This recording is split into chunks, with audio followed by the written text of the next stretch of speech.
Fala comigo, meus amigos e minhas amigas, seus loucos da cabeça pelo Cruzeiro, como é que vocês estão? Estamos aqui em mais um vídeo no canal do Camarote Esportivo com notícias atualizadas sobre o Cruzeiro. O giro de notícias está pegando fogo, então não perca o nosso vídeo até o final. Antes de começarmos, eu peço a vocês aí de casa que não se esqueçam de deixar o seu like e também de se inscrever aqui no nosso canal caso não forem inscritos. O nosso crescimento só depende da Nação Celeste, então estou na mão de vocês aí de casa. Conto com o apoio de cada um. E por último, eu gostaria de falar que este vídeo é patrocinado pelo OneFootball. Quem gosta do futebol arte está contando os dias para ver Mbappé, Neymar e também o Messi jogando junto. E se você também não quer perder, então baixa logo o aplicativo do OneFootball. Por quê? Porque ele vai transmitir os jogos do campeonato francês e também do campeonato alemão com transmissão ao vivo e gratuita. Só o OneFootball tem isso. Eu vou deixar aqui para vocês o link na descrição para vocês não perderem esta oportunidade. Não precisa adicionar cartão, nada, galera. É totalmente de graça. Não perde essa oportunidade. Seguinte, nação, o Cruzeiro tem que procurar outra cidade para mandar os seus jogos. Todo mundo já sabe, Belo Horizonte está proibido que tenha o retorno do público ao estádio. Podemos ter os jogos no Mineirão? Podemos, mas a própria diretoria do Cruzeiro já sentiu a força da torcida e não vai querer perder isso no restante da temporada. Lembrando a vocês, as próximas duas partidas do Cruzeiro será fora de casa. A próxima partida em que o Cruzeiro for mandante vai ser contra a Ponte Preta. Vai demorar um pouco mais para que esta partida aconteça. Vai ser no dia 7/9 ainda, onde o Cruzeiro vai voltar a ser mandante. Então teremos um prazo bom para decidir qual vai ser a casa do Cruzeiro. É se falado no Mané Garrincha, né? Um estádio grande, um estádio onde o Flamengo neste momento está mandando seus jogos da Copa Libertadores da América. Só que eu, particularmente, prefiro mandar os jogos do Cruzeiro no interior de Minas Gerais. Dá oportunidade para o torcedor do interior acompanhar o Cruzeiro de perto. Todo mundo sabe, quem mora no interior é muito difícil de ter acesso sempre ao Mineirão. É uma vez no mês, uma vez no ano e assim vai. É muito difícil, é muito caro para o torcedor do interior. Aí o que acontece, Renato? Temos aqui a lista, né, dos estádios de Minas Gerais que poderiam abraçar o Cruzeiro. Nós temos, por exemplo, o estádio da Arena do Jacaré, em Sete Lagoas. Só que eu particularmente não gosto de levar os jogos para lá. Porque, Renato, olha só, se fosse para levar com 100% do público, ok, teríamos 18 mil pessoas dentro da Arena do Jacaré, mas como é só 30%, então teríamos um público baixo lá na Arena do Jacaré. E o estádio de lá também está com um gramado em situação lamentável. Essa é a informação que chega para mim de que está com a situação lamentável e de que precisa ser recuperado. Então, se o Cruzeiro escolher a Arena do Jacaré, o que tem que ser feito? Tem que recuperar o gramado até o dia do jogo contra a Ponte Preta. Agora, o lugar onde eu gostaria que o Cruzeiro mandasse os seus jogos seria, sem dúvidas nenhuma, no Parque do Sabiá, em Uberlândia. Renato, por quê? Olha só, galera, o estádio ali do Parque Sabiá é o segundo maior de Minas Gerais, tem a capacidade máxima para 53 mil pessoas, ou seja, se o Cruzeiro chegasse lá e falasse, não, vamos ter o 30%, nós conseguiríamos colocar ali no Uberlândia cerca de 15 a 16 mil torcedores também do Cruzeiro. Ficaria nessa faixa aí de torcedores. Então, lá em Uberlândia, a pressão seria maior. E o gramado de lá não está tão ruim assim quanto o gramado de Sete Lagoas. Então, seria mais fácil ter uma recuperação daquele gramado. É um estádio grande, pode receber 14, 15 mil torcedores do Cruzeiro. Ainda assim, teremos aquela pressão. Acho que, na minha opinião, o melhor lugar neste momento para que o Cruzeiro mandasse os seus jogos seria em Uberlândia, no Parque do Sabiá. É um estádio grande e é no interior de Minas, onde dá oportunidade para muitos torcedores que não têm a condição financeira de ir sempre no Mineirão a acompanhar o Cruzeiro de perto. Temos também o estádio de Juiz de Fora, de Pouso Alegre, temos o estádio do Uberaba, temos o estádio de lá em Varginha, temos estádios em vários lugares de Minas Gerais. Um deles, por exemplo, é o Ipatingão, só que só cabe 10 mil pessoas. Ou seja, se for abrir o Ipatingão, só teríamos 3 mil torcedores do Cruzeiro. Por isso eu coloco o Parque do Sabiá. Vai ser o estádio que vai nos dar a maior capacidade pública possível. Então eu gostaria muito que fosse para lá. O Cruzeiro já falou que vai procurar outro estádio para jogar, mas ainda não foi divulgado para nós. Se eu fosse diretoria, pensaria com muito carinho de levar os seus jogos para a grande Uberlândia, cara. Cidade espetacular, pessoal maravilhoso. Tenho certeza que eles iriam abraçar o Cruzeiro de uma forma incrível. Seguinte, nação, ontem informamos para vocês de que não teríamos mais público no estádio aqui em Belo Horizonte. E o Alexandre Calil voltou atrás. Todo mundo sabe, foi feito um teste em que nenhuma das duas torcidas passaram. A torcida do Atlético Mineiro era permitida apenas 16 mil pessoas. Todo mundo que já entrou no Mineirão pelo menos uma vez sabe que tinha mais 16 mil pessoas por ali. Deveria ter mais ou menos umas 25 mil pessoas dentro do Mineirão. Não sei porque nada foi feito, nada foi falado pela imprensa, ninguém falou nada, mas se você ver os vídeos, vai perceber que ali não tem só 15 mil pessoas, que era o limite máximo que poderiam estar ali no estádio Mineirão. Ninguém falou nada, ninguém teve nenhum tipo de punição. Ok, né? Fazer o quê? O que eu vou falar? Agora os torcedores do Cruzeiro tiveram, né, seguiram as regras, principalmente na parte da capacidade, tanto que o Cruzeiro nem sequer teve, né, o número total da capacidade, deveria ter uns 12, 13 mil torcedores do Cruzeiro. Não vou ser hipócrita de falar que a torcida do Cruzeiro seguiu tudo ao pé da letra, não seguiu. Teve gente por lá que aglomerou, que não seguiu tudo que era pedido pela prefeitura, porém, comparado à do Atlético Mineiro, a nossa torcida deu show. Isso mesmo, deu show comparado à do Atlético Mineiro. E principalmente por causa deles, o público está bloqueado. Agora, uma coisa muito interessante de se acontecer é que a Rádio Tatiaia mesmo informa de que o prefeito de Belo Horizonte pretende voltar os jogos no final de setembro. Curiosamente, né, entre aspas, curiosamente, o que acontece, Renato? O final de setembro é exatamente quando o Atlético Mineiro vai receber o jogo de volta da Copa Libertadores da América contra o Palmeiras. Ou seja, o Calil vai voltar os jogos exatamente na data em que o Atlético terá uma partida decisiva pela semifinal da Copa Libertadores. Coincidência, galera? Será que é coincidência? Coloca aqui nos comentários. Todo mundo sabe que o Alexandre Calil é atleticano fanático e sempre que tiver a oportunidade de ajudar o lado de lá, pode ter certeza que ele vai fazer isso.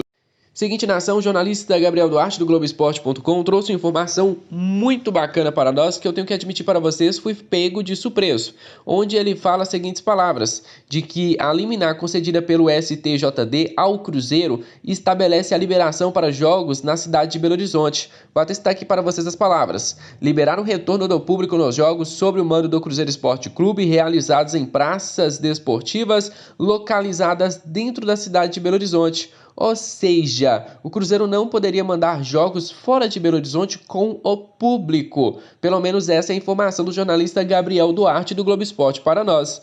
Todo mundo sabe que o Cruzeiro só conseguiu a liberação do público por causa do STJD. Se fosse depender só da CBF, nós não teríamos. Tanto que a CBF só concorda com isso quando, né, tivéssemos todas as equipes do futebol brasileiro estando disponíveis para ter o público dentro do estádio. Se faltar uma, eles não querem que uma equipe seja favorecida. A própria CBF falou que repudia, né, o Cruzeiro ter público dentro do estádio, porém respeitaria o que foi feito pelo STJD. Então, por isso tivemos o público. Porém, eu não sabia que essa liminar valeria apenas para Belo Horizonte. Então, o Cruzeiro teria que ir novamente no STJD pedindo a liminar para que o Cruzeiro pudesse mandar seus jogos em outros estádios. Não sabia que era válido apenas para Belo Horizonte, mas o Cruzeiro tem até o início do mês que vem para conseguir outra liminar, para conseguir realmente ampliar a nossa localização, porque só dentro de Belo Horizonte não vai rolar, até porque o prefeito Alexandre Calil já fez essa proibição.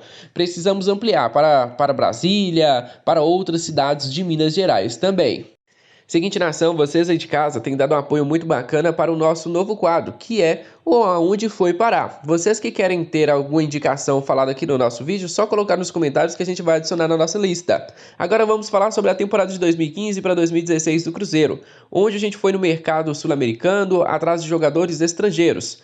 Alguns deles deram certo, como Ramon Ábila, outro também como Arrascaeta. Tivemos também nestas temporadas por aí o Lucas Romero sendo contratado. Foram algumas contratações que deram certo, mas nem todas foram assim. Quem é que se lembra do meio-campista Matias Pisano, onde ele atuava pelo Independente, fez 49 partidas e 3 gols marcados naquela temporada, e o Cruzeiro foi lá e contratou o jogador. Aí no Cruzeiro ele fez apenas 14 partidas e 1 gol. Aí a gente vai lá e empresta ele para o Santa Cruz, faz 15 partidas, 1 gol e 1 assistência. Ou seja, o atleta não consegue se firmar no futebol brasileiro.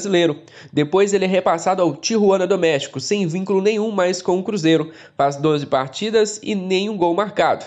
Na segunda temporada dele pelo Tijuana, ele faz 6 partidas e é repassado por empréstimo ao Talheres da Argentina. Faz 6 partidas, mete 2 assistências, porém não consegue ter sequência. E é transferido para o Adolf Civi em 2019. Ele vai para Adolf Civi e não consegue também ter um excelente números, mas foram bem melhores do que as últimas temporadas. Foram 25 partidas, 3 gols e 1 assistência. E no início ali, temos depois a transferência dele para o América de Cali. Foram 27 partidas, 4 gols e 1 assistência. Ou seja, o jogador atuou bastante partidas na temporada de 2019. Foram 2 equipes. Aí em 2020 começa a temporada dele no América de Cali, faz 7 partidas, 2 gols e acaba se transferindo para Argentino Júnior, onde ele não consegue ter sequência. Ficou a temporada de 2020 e 2021 e fez apenas 8 jogos. E neste momento ele está na Grécia, isso mesmo, jogando no Astromitos. Acho que é assim que se pronuncia esse nome.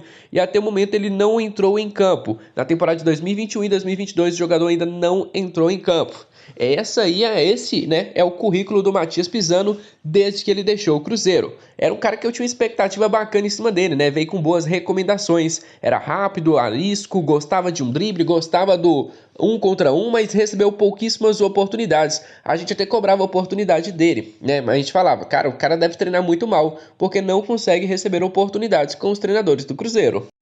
Na mesma época, o Cruzeiro também fez outra contratação que eu fiquei surpreso. Lembro muito bem dela. Felipe Seymour. Quem tiver a memória boa vai lembrar. Felipe Seymour foi contratado pelo Cruzeiro. Ele tem hoje 34 anos de idade. E se você pega os números do Felipe Seymour, vai ver ali que ele teve boas atuações na Universidade de Chile, passou pelo Genoa da Itália. E quando o Cruzeiro contratou ele, se me lembro bem, estava na segunda ou era terceira divisão do futebol italiano, jogando no Spezia. Fez 31 jogos naquela época. Aí o Cruzeiro vai lá e contrata ele em 2015, onde ele faz com a camisa do Cruzeiro apenas 2 partidas. É um jogador que nem sequer é relacionado no banco de reservas.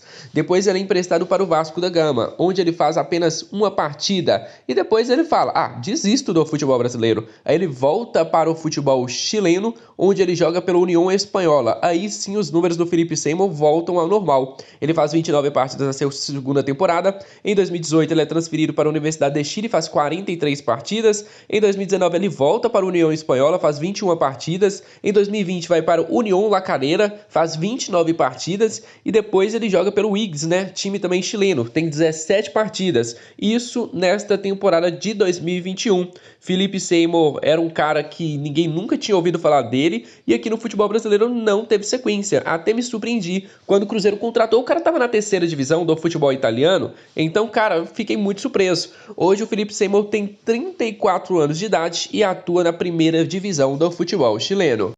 E não para por aí. Na mesma época também o Cruzeiro fez a contratação do lateral esquerdo Sánchez Minho. Esse aí, se vocês me perguntarem hoje, Renato, gostaria do Sánchez Minho no Cruzeiro? Eu falaria sim, gostaria dele sim hoje no Cruzeiro. Para quem não sabe, o Sánchez Minho está hoje na primeira divisão do futebol argentino, tem 31 anos de idade, é um jogador que atua como lateral esquerdo e também como meia esquerdo, pode jogar como os dois. Uma função parecida com a que o Felipe Augusto faz hoje no Cruzeiro, aquele ala pelas beiradas do campo. Ele jogou no Cruzeiro na temporada de 2016, fez 18 partidas, 1 gol e 1 assistência. Depois que ele saiu do Cruzeiro, ele foi para o Independente da Argentina e ficou por lá por 4 temporadas, de 2017 até 2020. Na primeira temporada foram 28 jogos, na segunda 36, na terceira 25 e na quarta 29 jogos pelo Independente, até ele ser transferido para o Elche, time espanhol. Parece que o destaque dele lá no Independente chamou a atenção do clube espanhol. E o que acontece? Ele pelo Elche, né, em 2021, nesta temporada, ele fez 11 partidas, porém não conseguiu ter uma sequência boa por lá e acaba se transferindo para o Estudiantes, onde até este momento são 19 partidas, 1 gol e 1 assistência. Ou seja, em 2021 já são 2 equipes do Sánchez Minho. Fala e volta a repetir para vocês, se ele estivesse no elenco do Cruzeiro, seria titular absoluto. É um jogador que não teve um bom rendimento, até me lembro do gol que ele fez com a camisa do Cruzeiro, foi de falta, né? Uma cobrança muito boa de falta. Era um cara que tinha seríssimos problemas defensivos e por isso a utilização dele como ponta era bem melhor de como lateral esquerdo, que foi com a função que ele chegou inicialmente do Cruzeiro. Mas se tivesse hoje aqui no nosso elenco, acho que o Sánchez Minho poderia ser titular da nossa equipe. Vamos para o próximo nome. Outro estrangeiro que o Cruzeiro deu oportunidade nesta temporada foi o uruguaio Federico Gino. Pouquíssimos vão se lembrar deste atleta porque teve pouquíssimas oportunidades dentro do Cruzeiro. Federico Gino era volante, era um jogador que também, assim como outros, nunca ninguém tinha ouvido falar dele dentro do Cruzeiro. Mesmo assim, o nosso olheiro conseguiu achar ele no mercado da bola. Ele estava no Defensor Sporting do Uruguai, foi para a Itália jogar no Carpi e depois ele veio para o futebol brasileiro jogar no Cruzeiro. Fez 11 partidas e assim como o Matias Pisano, ele também foi emprestado ao Santa Cruz, onde também não teve oportunidades. Pelo Cruzeiro, 11 partidas, foi bem melhor do que o Matias Pisano. No Santa Cruz, 16. Depois, em 2018, ele vai para o All Boys da Argentina. Em 2019, para o Aldovs da Argentina também. Fica 2 temporadas por lá. E nessa temporada de 2021, ele já passou por 2 equipes. O Atlético San Luis, do México. E depois ele volta mais uma vez para o Aldovs. Parece que essa equipe gosta muito do Federico Gino. Já são, nesta temporada, no total, 14 partidas, 1 gol e 1 assistência. Tá aí um atleta que eu não sinto saudades nenhuma. Federico Gino era mais um daqueles jogadores que foram contratados naquela época que a gente não sabe aonde foi que o olheiro do Cruzeiro enfiou a cabeça para achar esse tipo de jogador. Então é isso, família. Desde já agradeço a todos vocês aí de casa pela participação especial em mais um vídeo do nosso canal. Se você aí de casa gostou, não se esqueça de deixar o seu like e também de se inscrever aqui no nosso canal caso não forem inscritos. Nação Celeste, o nosso crescimento só depende da nossa família. Então estamos em excelentes mãos. Conto demais com o apoio de vocês aí de casa. Um grande abraço e até o próximo vídeo. Fui!